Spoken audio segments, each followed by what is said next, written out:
আসসালামু আলাইকুম ওরহমতুল্লাহি ওবরকাতুহ। অনেকদিন পর আপনাদের সামনে একটি গুরুত্বপূর্ণ আলোচনা নিয়ে আসলাম।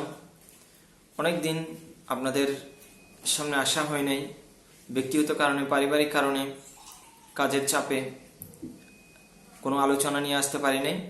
সেজন্য দুঃখ প্রকাশ করছি। এখন থেকে আবারও নিয়মিত হব, সকলেই আলোচনা পাবেন, সাথে থাকবেন এই আশা করছি। আজকে যে গুরুত্বপূর্ণ বিষয়টি নিয়ে এসেছি সেটি হচ্ছে, আমরা এই রমজান পেয়েছি, মাহে রমজানুল মোবারক শুরু হয়েছে। আমরা সামনে যে রোজাগুলো পাবো, আল্লাহ পাক রব্বুল আলামিন আমাদেরকে সেই রোজাগুলোকে সম্মান দিয়ে, রোজাকে যেভাবে আল্লাহ পাক রব্বুল আলামিন রাজি হয়, খুশি হয়, সেভাবে যাতে আমরা রাখতে পারি। আল্লাহর রব্বুল আলামিনের যে বান্দাগণ এই রোজা রেখে আল্লাহকে রাজি এবং খুশি করে চলে গিয়েছে, আমরাও যাতে তাদের পথ ধরতে পারি। আল্লাহ পাক রব্বুল আলামিন আমাদেরকে সে পথে পরিচালনা করুন। আল্লাহ পাক রব্বুল আলামিন আমাদেরকে সেভাবে কবুল করুন, আমিন। আমি রোজার সম্মানার্থে বুখারা নামক একটি শহরে একটি ঘটনার কথা আপনাদেরকে উল্লেখ করব। সেটি হচ্ছে নুজহাতুল মাজলিসের 134 নম্বর পৃষ্ঠায় উল্লেখ হয়েছে, বুখারা নামক স্থানে একজন অগ্নি পূজারী ছিল, যে রোজাকে সম্মান করার কারণে তিনি জান্নাত লাভ করেছিলেন। সুবহানাল্লাহ! কিভাবে জান্নাত লাভ করেছিলেন এই অগ্নি পূজারী, আমি আপনাদেরকে আজকে সেই ঘটনাটুকু সামান্য অল্প সময়ের মধ্যে বলার জন্য চেষ্টা করব। যখন সেই অগ্নি পূজারী মুসলমানদের বাজারে তার সন্তানকে নিয়ে যাচ্ছিল, তখন সন্তান কিছু খাচ্ছিল, তখন সেই অগ্নি পূজারী একটি চড় থাপ্পড় দিয়ে তার সন্তানকে বলেছিল, তুমি মাহে রমজানুল মুবারকের মাসে এখন তুমি মুসলমানদের বাজারে দিয়ে যাচ্ছ, আর তুমি সেই সময় তাদেরকে দেখিয়ে দেখিয়ে খাচ্ছ।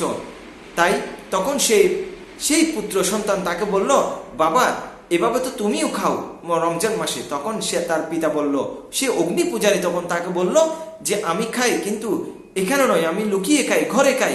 তুমি এখন মুসলমানদের বাজারে মুসলমানদের সামনে খাচ্ছ, এটি রোজাকে অসম্মান করা হচ্ছে, রমজানকে অসম্মান করা হচ্ছে। তাই সে বলল, তুমি রোজাকে রমজানকে সম্মান দিবা।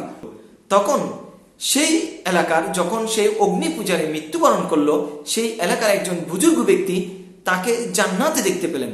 তখন তিনি তাকে জিজ্ঞেস করলেন, তুমি তো অগ্নি পূজারী ছিলে দুনিয়ার জমিনে, তুমি কিভাবে জান্নাতে এসেছো?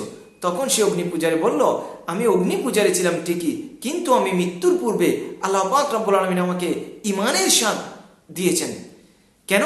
সেটি হচ্ছে, আমি মাহে রমজানকে আমি সম্মান করতাম, তাজিম করতাম, যার কারণে আল্লাহ পাক রব্বুল আলামিন আমাকে মৃত্যুর পূর্বে আমাকে ঈমান দান করেছেন, এবং আপনি আমাকে এই জান্নাতে দেখতে পাচ্ছেন। সুবহানাল্লাহ! তখন সে বলল, আমি মাহে রমজানকে, রোজাকে সম্মান করার কারণে আল্লাহ পাক রব্বুল আলামিন আমাকে জান্নাত দান করেছেন। সুবহানাল্লাহ! তাই অগ্নি পূজারী যদি মাহে রমজানকে সম্মান করার কারণে যদি জান্নাত লাভ করে, আমরা মুসলমানরা যদি আমরা রোজাকে তাজিম এবং সম্মান করতে পারি, রোজাকে যেভাবে রাখলে আল্লাহ পাক রব্বুল আলামিন রাজি খুশি হয়, আল্লাহ পাক রব্বুল আলামিন আমাদেরকে সেভাবে এই রোজাগুলো রাখার জন্য তৌফিক দান করুন। ওয়া মা তৌফিক ইল্লা বিল্লাহ। আসসালামু আলাইকুম ওয়া রাহমাতুল্লাহি ওয়া বারাকাতুহু।